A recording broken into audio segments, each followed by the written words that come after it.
C'est fini. L'ultimatum vient d'être donné pour Corneille Nangaa et Bertrand Bisimou par James Kabarebe. Paul Kagame affaiblit et jette l'éponge. Les Wazalendo déterminés, le président Félix renverse l'inédit, le sort de Joseph Kabila. Opposant affaibli. Ni nezo le kabandeko. Mbote la bino nyonso ba Congolais de père et de mère. Mbote la bino ba nyonso boluka kokolanda biso na ba YouTube. Na ba poste téléviseur na bino. Toyebi bosoto sola na biso ba Congolais. Ba Congolais nani? Ba Congolais de père et de mère. Sur les actualités politiques de la République démocratique du Congo. Bandeko to betali solo. Boye ba ultimatum ba pesi ba Corneille Nangaa ba peseli bango yango pona nini. Boye ba na émission oyo makambo nini mava oyo koyi kokomela Joseph Kabila. Makoki kokomela Kabila na mikolo misali koya. Bokoye ba yango. Bokoye ba pe position ya États-Unis d'Amérique. Pona makambo oyo ezoleka awa. Bandeko, Biliaki Kabila Bikoki, Biliaki Kagame Bikoki, Biliaki Corneille Nangaa Bikoki. Yambonanga ya kobanda, je mérite d'abord ba Congolais ba yokangai manam. Ndeko ba nyonso nano oyo ba s'abonner te o s'abonner. Ba yo pe ba s'abonner, bo partager émission oyo ke ba Congolais nyonso. Parce que là, je ferai la symbiose. Je parlerai de l'esprit et je parlerai de cette lieu physique.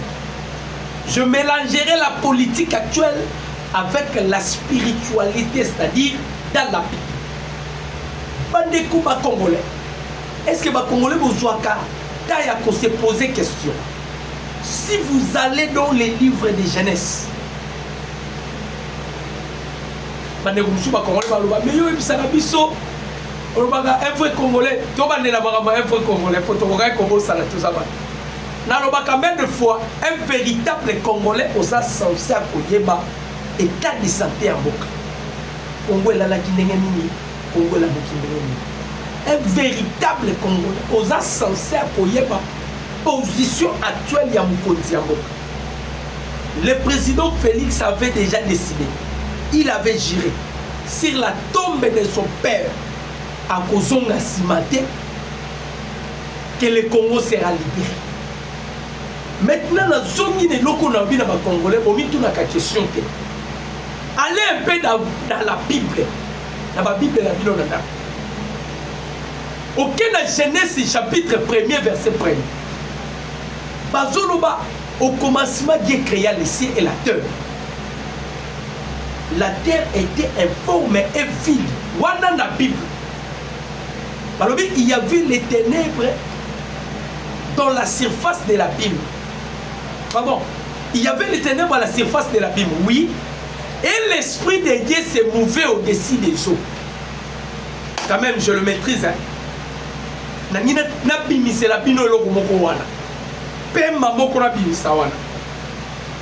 Bible nous dit que il y avait les ténèbres à la surface de la Bible.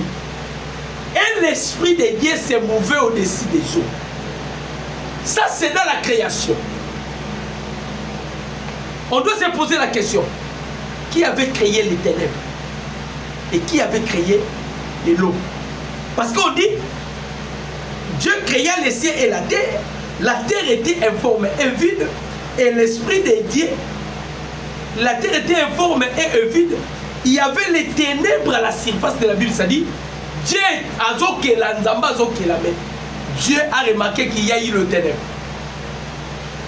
Et il y a eu aussi des eaux parce que l'Esprit de Dieu s'est mouvé au-dessus des eaux. Donc maintenant, la origine y a Congo. Le mot Congo veut dire quelque chose qu'on a tiré dans l'eau. Le mot Congo veut dire quelque chose qu'on a tiré dans l'eau. Ce qui Congo li kolobelo ko ba pimisi na mai. Tozongi na ebandeli. Nzamba zokela betomoni ténèbres tomioni na mai. C'est-à-dire na ténèbres na mai eza ko signifier éternité ya Nzambe. C'est-à-dire quand on voit les ténèbres, quand on voit de l'eau, ça représente l'éternité de Dieu. C'est-à-dire ce sont des choses qui existaient, qui étaient Dieu et qui existaient. Cela veut dire dans la préséance de Dieu, la République démocratique du Congo, il existait déjà dans le pensée de Dieu. Voilà pourquoi Mboka na biso est Ninkita. Voilà pourquoi Mboka na biso est l'objet d'un complot international. Bandeko ba Congolais, Koya ya président Félix à la tête de notre pays, c'est une bénédiction pour le peuple congolais et c'est un don du ciel. Pourquoi je dis cela? L'ultimatum vient d'être donné na Corneille Nangala Bertamisi. Toyebi Soria Nangade, soit il sera abattu. Toyebi Soria Joseph Kabila parce que Awa, il s'agit de la vie et de la mort. Nini l'équipe. Bandeko, vous avez vu Massad Bolos, l'envoyé de Donald Trump ou le conseiller principal de Donald Trump, accueilli comme mon Paul Kagame. Kagame a donné l'ordre. Va diffuser, raconte Yayena Moussadite. Batia photo na yete. Na chaîne moko ata na Rwanda te balobela pour l'envoyé spécial ou le conseiller principal de Donald Trump. Pas bêta du solo. Pourquoi Kagame a refusé de ne plus parler de Massad Bolos? C'est parce que Massad Bolos, il n'était pas venu pour Paul Kagame. Il était venu pour le président Félix Tshisekedi. Comme il avait une mission et il avait un message, Oyo Donald Trump a dit direct et pas ya Paul Kagame. Bazaki n'a choisi. Yango, tant que le président Félix a été na Paul Kagame. Bandeko, to sali recherche, to binisi conversation ya monsieur Massad Bolos avec Paul Kagame. Et je vous dirais que Kagame a été humilié. Kagame a été humilié par les Congolais. Boyo Kamalo Baba Sololi. Nalobi na zolo de la sur l'ultimatum ba pesinanga na Bertrand Bisimon. Ta pesi bango James Kabaré. Aza ministre ya défense et puis aza conseiller. Il y a Paul Kagame en matière de sécurité. Massad Bolos est allé voir Kagame. Bafadi Babandi Kosolo. Ayebisi Kagame Boye. Au nom du président des États-Unis d'Amérique. Nae Koyebisa yo Kagame. Donne l'ordre. Bapate na yo baza à l'est de la République démocratique du Congo, Babima de toute urgence. Bimisa batroupe na yo sans condition. Voilà premier message. Kagame alobi na bimisa batroupe na sans condition kaka boye. Ba bisiye bimisa batroupe na yo. Kagame alobi mais il y a des FDL a bisi Kagame kanga munoko. Dans le but de document, il y a des choses où bombi, il y a un autre même parce que nous sommes au malade. À l'objet de Kagame, Kanga Monoko. Les FDLR sont des prétextes Oyoyo Salaka. Mais sachez bien que tous ces mensonges aux États-Unis, ça ne passera pas. On doit féliciter le président Tshisekedi. Et puis que peut-être non on va le moulin Moussala ya Moïna Tshisekedi ou bien Zalaki Fana ya Kabila Tshisekedi aye Mbomba d'un Kozozora les sociétés. Mais moi je te dirai aujourd'hui le monde entier parlera de Tshisekedi. C'est un homme fort. Comment les Américains doivent se tenir un langage pur devant Paul Kagame? Oh, ça, moi, Nanabango, Basala. Parce que ce sont les Américains qui vont créer Kagame. Les Américains qui vont créer Kagame. Ici, Kagame, les FDLR n'existent pas. Ils ont gêné au salaire pour piller les ressources minérales congolaises. Toebisio Bima. Wana Elibozo. Yami Balé, Monsieur Bolo Sayebisi Kagame. Les États-Unis ont décidé de venir exploiter les minéraux congolais, d'entrer en contact avec le gouvernement congolais sans une intermédiaire.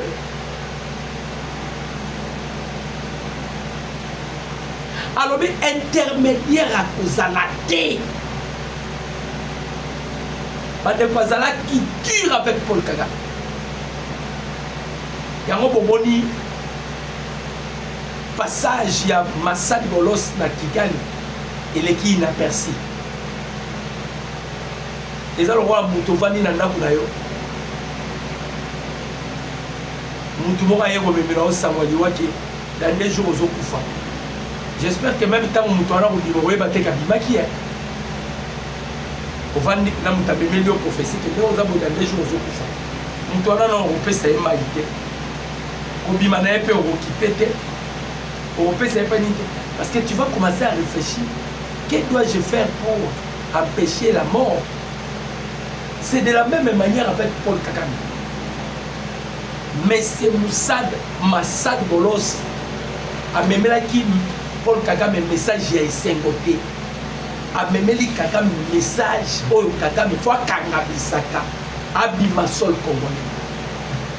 Bandeko. Peut-être que vous évitez. Balance commerciale rwandais en chute libre.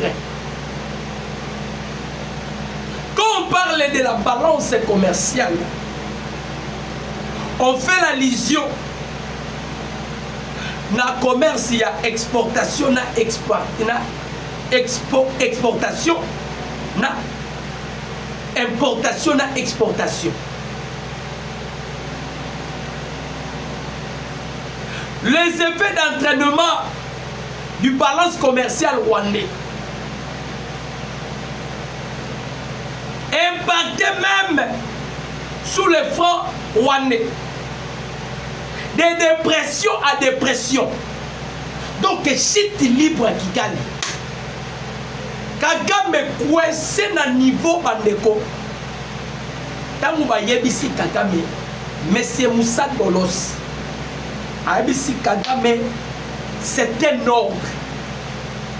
Soit M23 Bimana Bango. Kagame Lobi, les M23 sont des rebelles congolais. Bazoa ka injonction à Kigali. Ça serait mieux. Yo kende okutana na Bango Lobi la Bango. Mais c'est Bolos Alobi, je ne suis pas venu pour les M23. Na ye kokutana na yo na ye bisayo. Va dire à tes pantins. Nanya bimisa mo pantin pour la baïa le président Tshisekedi. Les Américains s'inclinent maintenant. Alors allez dire au pantin, ba pantin na yo, ba bima. Ne par là, on a vu James Kabarebe, chef d'état-major rwandais, lobby a convoqué Corneille Nangaa dans Bertrand Bisimou.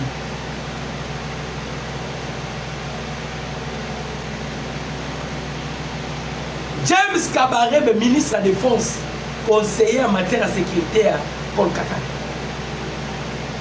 Abengisi Nanga, abengisi Bertrand Bisimou. Boyo Kamakambo, aebisi Nanga na Bertrand Bisimou. Aebisi Nanga na Bertrand Bisimou.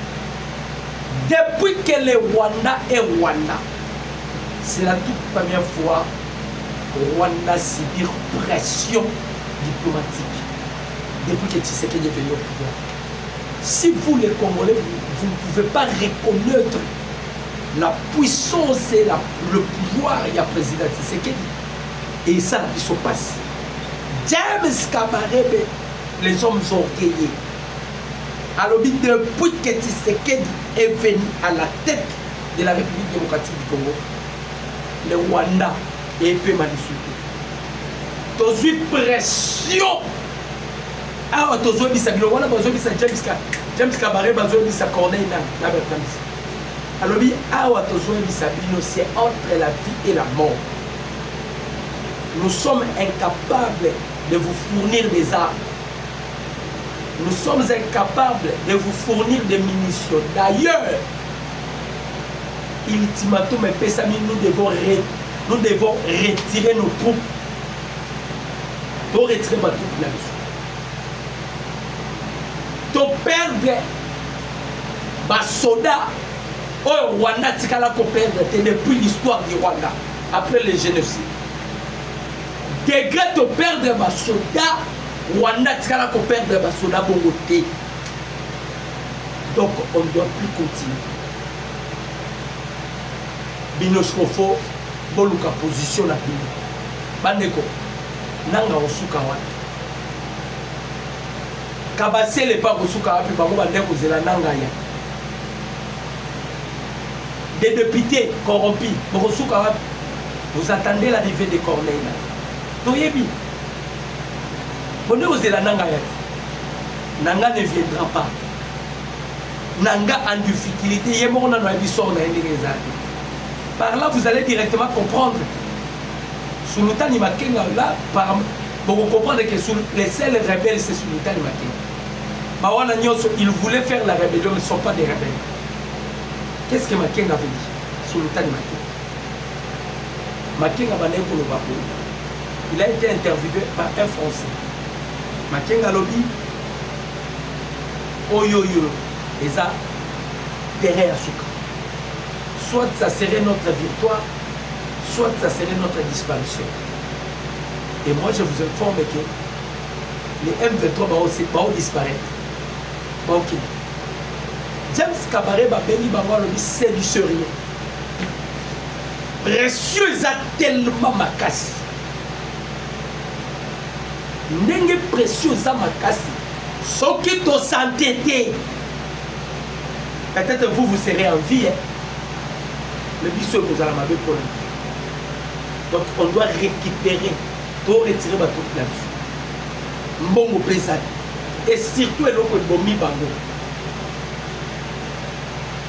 Arish Jaktani. Moi je suis des bateaux ya Joseph Kabila où tu peux la moto. Ezekiel Pelimo. Le malheur ne vient jamais seul. Mais tu reçois l'information si le fiat. C'est des bateaux. Il y a Joseph Kabila et Pelaki Moutou. Kabila y est mort là au livre des bateaux. Il y a un peu Arish Jaktani à Sololi. À l'obibo Kenena bateau boye. Il y a des armes.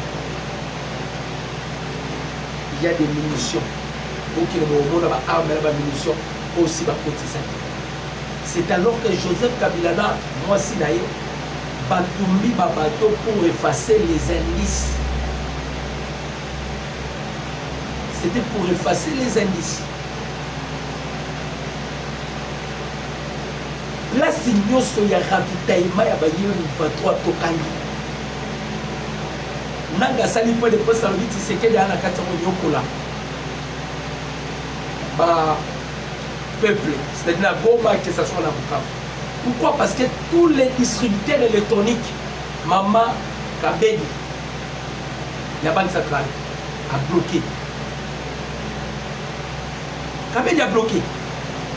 Moyen si qu'on va pénétrer, ils attirent.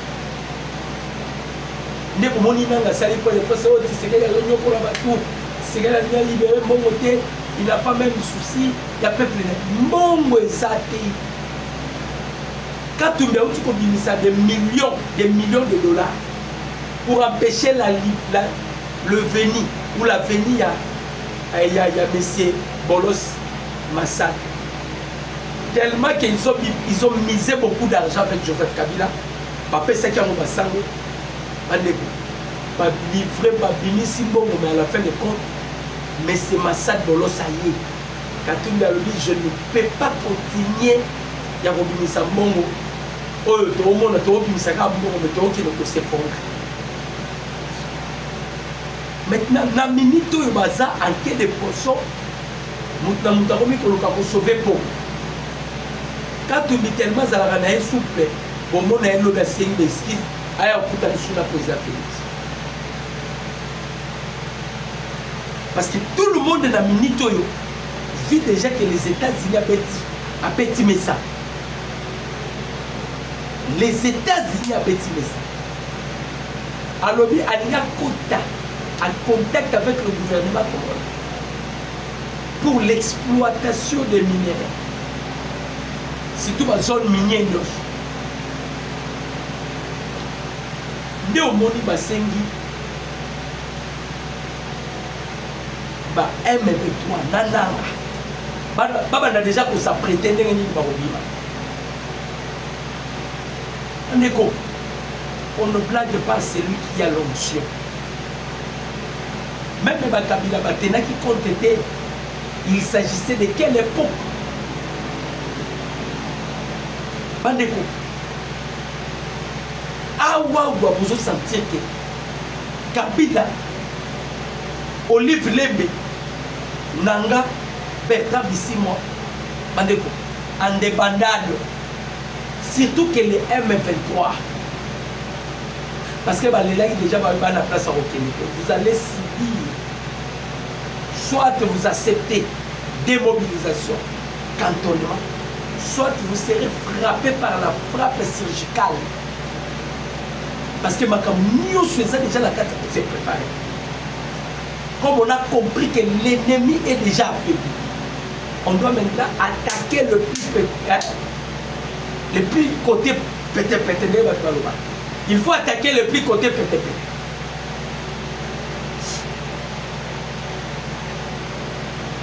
Ah, aux hommes, Bandeko, Biliaki Kabila, Biliaki Nanga, Biliaki autre, Bikoki. Chaque chose a son temps. Ils sont tous affaiblis.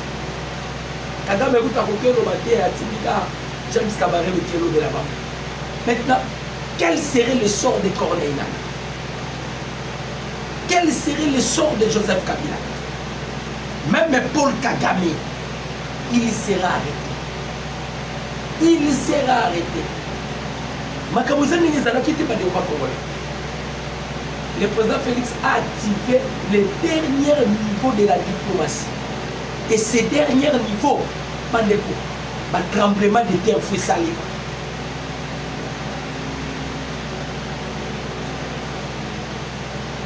Un tremblement de terre fait salir.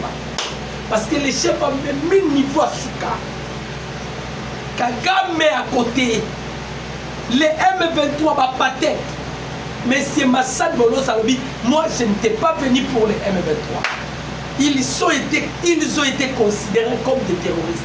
Or, les États-Unis, avec leur charte, les États-Unis disent qu'ils ne peuvent pas négocier avec les terroristes. Maintenant, les M23, la casquette, il y a des terroristes.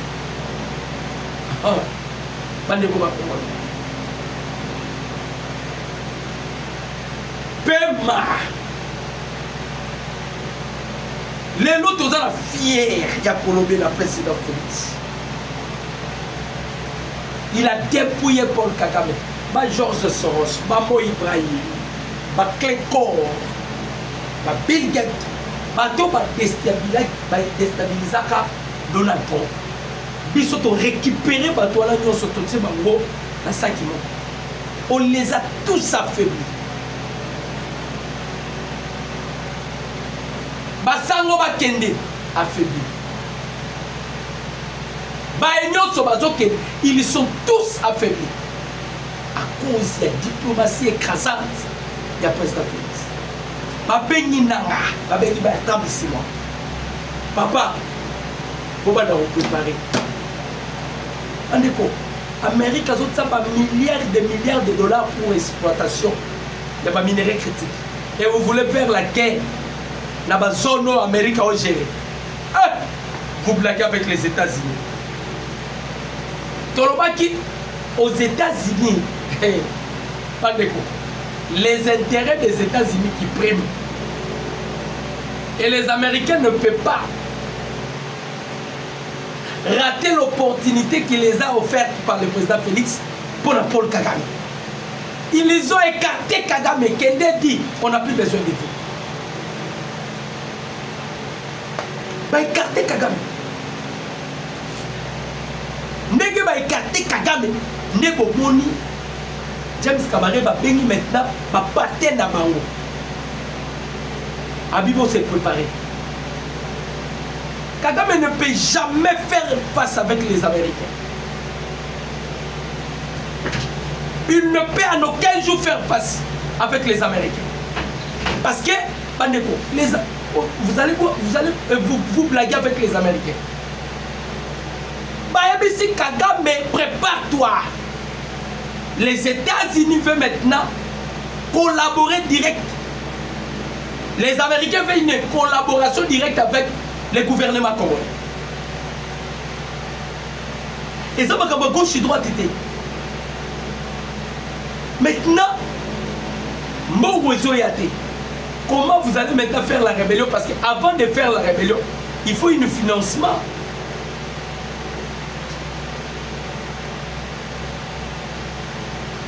Il faut qu'il y ait de financement. Il n'y a pas de financement.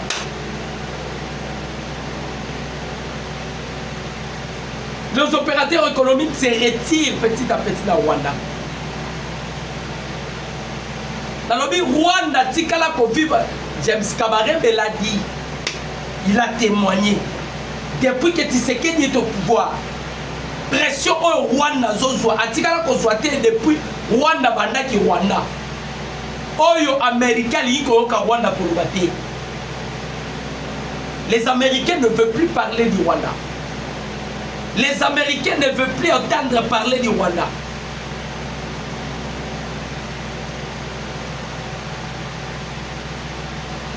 Donc les Rwandais, Congolais, Paul Kagame, même dans sa tombe, il n'oubliera pas Tshisekedi Tshilombo.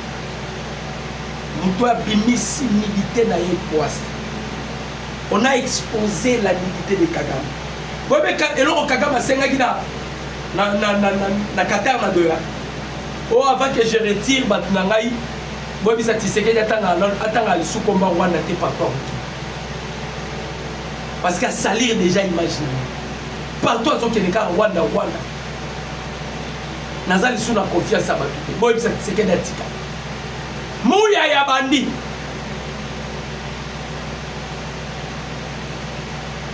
Parce que Bango Basala a blague. Il a incité le président Félix vendeur de pizza. Hey, comme tu as insulté Tshisekedi, Tshisekedi va te faire voir qu'il a fait le marketing. Dans le marketing, tu as sali à Paul Kagame Libana. Pays ni nous avons sous Kagame Babengzai. Imaginez ni Kagame Azala Ngoli Banda Moki.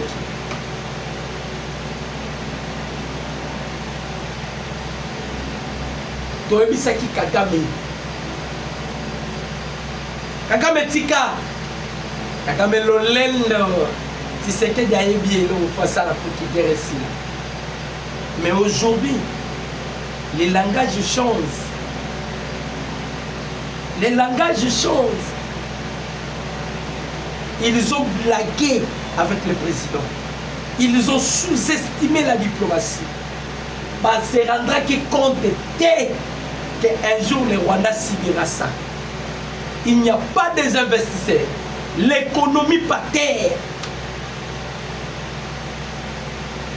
Bazo Kemba Yako Kemba à Rwanda. Et ce n'est que le début de l'affrontement. Ce n'est que le début de l'affrontement. Il faut que les Rwandais comprendre, le peuple congolais aussi, on a autant souffert. Ba bomi biso na ba façon yo. Ba violer na ba façon yo. Ba mamé belé à est. barobota bana bango bana na bazala ba Rwandais parce qu'elles ont été violées na ba Rwandais mais bandima quitté kaka bandima quitté James Kabaré peuple na bandi na atali ko chatanga bito suki on n'a jamais pensé qu'un jour le Rwanda peut subir ça le Rwanda subit la pression